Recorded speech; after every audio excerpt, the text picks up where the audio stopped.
I always thought life was a runway, polished and perfect, a place where poise and control could protect you. My name is Liana Crest, and I had learned the hard way that appearances are deceiving. On the outside, I was everything people envied: beauty, confidence, intelligence. But behind the smiles and the cameras, life had prepared a storm for me. A storm I never saw coming until it was too late. It started with trust. I had trusted people who didn't deserve it. Friends who smiled while plotting, lovers who whispered lies into my ears, colleagues who envied me quietly, waiting for me to stumble, and stumble I did. When Marcus Vale, the man everyone admired for his charm and influence, entered my life, I believed I had found someone extraordinary. But charm, I soon realized, is just another mask for cruelty. The first sign was subtle: a comment here, a look there, a manipulation so mild I almost dismissed it. But I noticed. That was my first mistake, not ignoring it. Then came the betrayal that shattered everything I had built.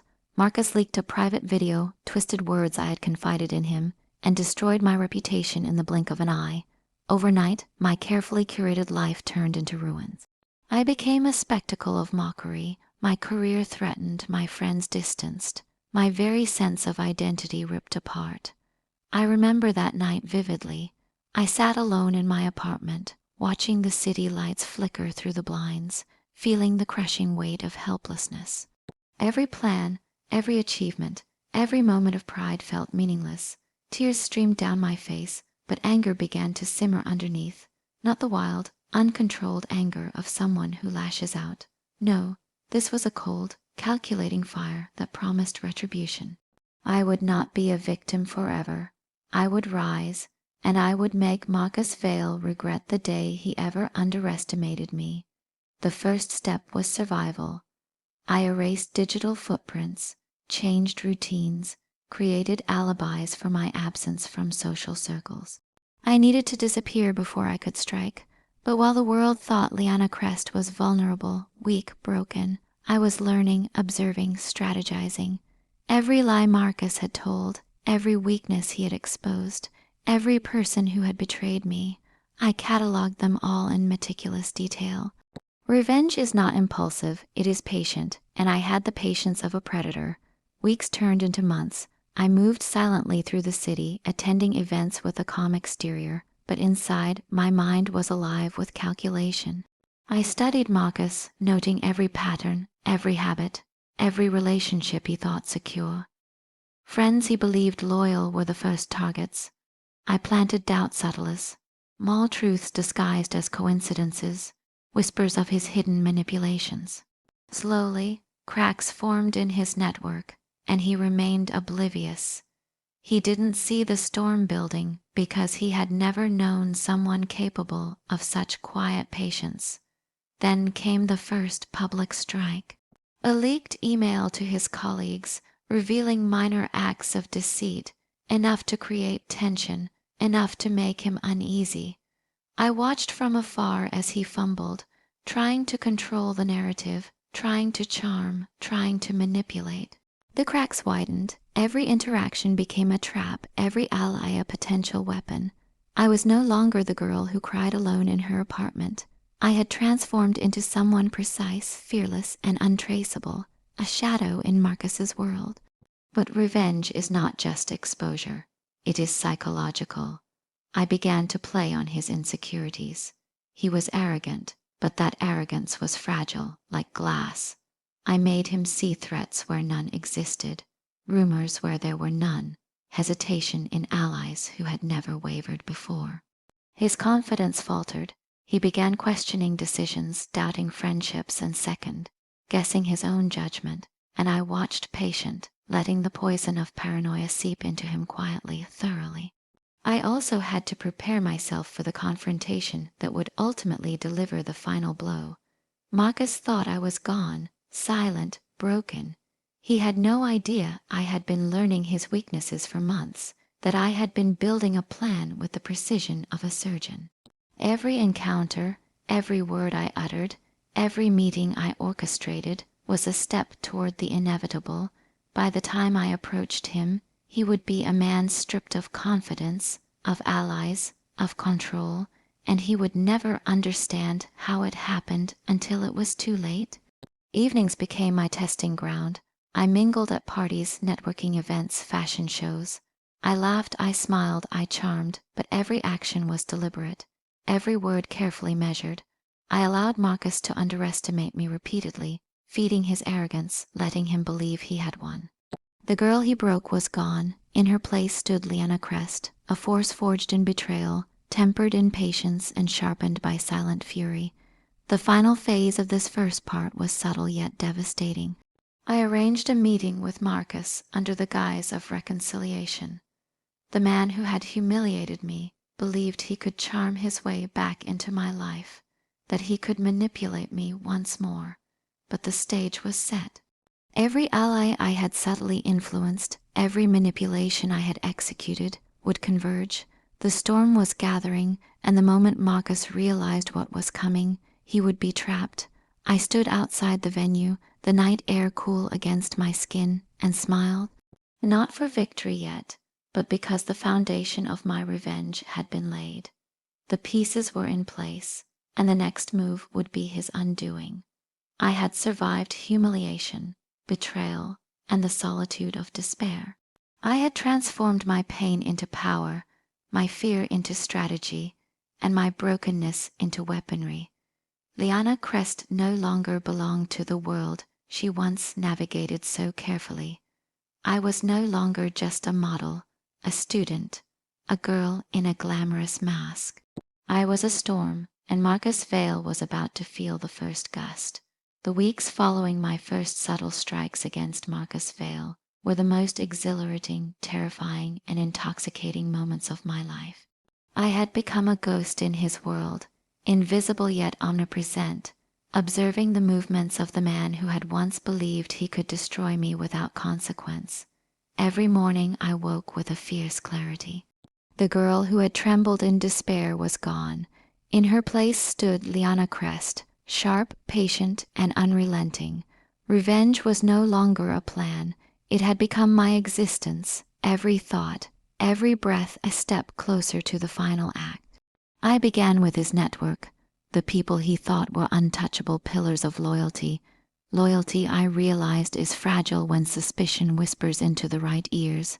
Rowan, his so-called best friend, was the first to fall. Rowan's desire for recognition and influence made him predictable. I orchestrated a series of coincidental revelations, little inconsistencies in Marcus's stories, subtle hints of betrayal, whispers of his secret manipulations. Rowan, who had never questioned Marcus before, began to hesitate. He observed, pondered, and doubted. That hesitation, small as it seemed, was poison to Marcus's carefully maintained image. Then came Alia, Marcus's right-hand confidante. Devotion and obsession can be turned against the devotee. I introduced tiny fractures in her perception, a misinterpreted glance, a hint of dishonesty, a subtle contradiction. Alia began questioning Marcus's intentions, noticing flaws she had overlooked for years. Once doubt took root, it spread like wildfire. Even the strongest alliances crumble under the weight of suspicion. Marcus remained blind, arrogant, and unprepared, assuming his charm could cover every crack. I also observed Marcus's public persona. He thrived on admiration, influence, and control. Reputation was his armor, and I intended to pierce it carefully, invisibly. Social events became my hunting grounds. I moved gracefully, elegantly, unnoticed yet everywhere. I laughed with strangers, charmed colleagues, and planted fragments of truth where they would ignite suspicion. Small slips carefully observed by others created tension. A misquoted remark, an overheard conversation, a strategic glance, these were my weapons. Each tiny act weakened Marcus's control, yet he never suspected the orchestrator behind the unraveling. The thrill of manipulation was intoxicating, but I had to remain meticulous. I couldn't rush. Revenge is patience manifested in action. I catalogued every reaction, every pattern, every weakness I observed. The tiniest hint of arrogance or overconfidence became my ally. Marcus's own behavior guided me toward the vulnerabilities I could exploit later. Then I struck publicly, but subtly, a carefully timed message, a strategic leak to a trusted journalist, hints of Marcus's duplicity in social circles. The reaction was immediate but not overt. Allies exchanged uneasy glances. Questions arose. Hesitation appeared where blind confidence once prevailed. And Marcus, confident as ever, tried to control the narrative. He smiled, charmed, deflected. But the cracks were growing, invisible to the world but clear to me. I reveled in these moments, silent and precise. Marcus had underestimated me, as all predators underestimate the quiet ones. The girl he had tried to humiliate, manipulate, and destroy had transformed into a predator herself. But this was only the beginning. Subtle chaos was my foundation. The next phase would be personal, direct, and unforgettable. I began entering the spaces he thought were safe. Invitations to private gatherings, networking events, even casual encounters were carefully engineered to test, provoke, and destabilize him. I never approached with hostility. No, that would be obvious, and obvious is avoidable. I became the shadow in the room, the whisper in the hallway, the coincidence he could never trace. Marcus began to feel a strange unease he could not name, a gnawing doubt, the sense that he was losing control. And every time he faltered, my resolve strengthened. The psychological torment was my true weapon. Revenge is sweetest when it strikes the mind before the world sees it. I orchestrated situations where Marcus questioned friendships, doubted allies, and feared exposure. Little accidents became lessons. A misdirected email, an intercepted message, a carefully crafted conversation overheard by the right person. He began to see threats where none existed, enemies in places he had once considered safe. His paranoia grew, his decisions became cautious, his once unshakable confidence faltered, and I watched with satisfaction, knowing that the foundations of his power were cracking silently, invisibly, inevitably. But the most crucial part of revenge is control, knowing the exact moment to strike, the precise target, the perfect timing. I began to plan the final act, ensuring every ally, every observation, every detail would converge in a climactic moment. Marcus would not merely fall, he would collapse under the weight of his own arrogance and manipulation, orchestrated with precision he could never anticipate. Meanwhile, I fortified myself. Revenge is dangerous, intoxicating, and isolating. I had to remain strong, resilient, and unflappable. Every challenge he threw my way, every attempt to charm or manipulate me back, was anticipated, countered, absorbed. I trained myself to react with calm efficiency, to observe without emotion, to strike with cold precision. Marcus would not see me coming, and when he did, it would be too late. The turning point approached when I began leveraging Marcus's personal relationships. Those closest to him, those he trusted implicitly, were my final instruments. I orchestrated subtle revelations of his deceit, carefully timed manipulations that exposed him to scrutiny, doubt, and confrontation. Friends began questioning him, allies hesitated, and he reacted with frustration, unable to pinpoint the source of the chaos. He had created a web of control for himself, and I was untangling it thread by thread from within without his knowledge. By the time the climactic encounter was near, Marcus Vale was a man unraveling, blind to the architect of his destruction. His arrogance had become his prison, his confidence, his allies, his reputation, all teetered on the brink of collapse, and I, Liana Crest, stood in the shadows, calm, precise, and ready to unleash the final strike. The girl he had tried to break had become the storm he could never weather, and yet I did not rush. Patience, strategy, and timing are the lifeblood of revenge. The pieces were in place, the web tight around him, and soon the final act would begin, the one that would leave Marcus Vale utterly destroyed, and me unshakable, unstoppable, untouchable. The night was thick with shadows, heavy with anticipation, as if the city itself knew a storm was about to break. Every step I took toward Marcus Vale's gala felt like the march of inevitability. For months, I had orchestrated every move, observed every reaction, and prepared for this moment with ruthless precision. I was no longer the girl who had wept alone in her apartment, consumed by humiliation. I was Liana Crest, calm, poised, and lethal. Every heartbeat was a countdown to Marcus's ultimate downfall. He greeted me with that infuriating confidence, unaware that every layer of his arrogance had been peeled away silently over months. "Liana," he said with a smirk that once could have unsettled me, "I didn't expect you tonight." I smiled, a slow, deliberate smile. I always appear when it matters most. I replied softly. The words were calm, but beneath them lay the fire of 1,000 calculated moves. The room was buzzing with guests, but I saw only Marcus. Every one of his allies, friends, and colleagues, every person he trusted, was a part of the trap I had carefully woven. Subtle rumors, planted doubts, and carefully leaked evidence had already begun to erode his foundation. He was unaware, but the cracks had formed, spiderweb thin but strong enough to collapse under the slightest pressure. I let him speak, watch him try to charm, to manipulate, to regain control, but the power had shifted. Every word he spoke bounced against the walls I had constructed. Every attempt at control met with quiet resistance. Every lie exposed by the subtle revelations I had placed in the minds of those around him. His allies exchanged confused and questioning glances. Whispers spread like wildfire. His confident mask began to falter. For the first time, Marcus felt uncertainty. Then I struck publicly, but elegantly. Evidence of his betrayals, secret manipulations, and humiliations were revealed in dramatic sequences. Leaked emails, private conversations, and even subtle missteps from the past months were highlighted, strategically timed so everyone in the room could see them. Marcus's closest friends were forced to confront the reality of his duplicity. Allies he relied upon to shield him now looked at him with doubt and suspicion.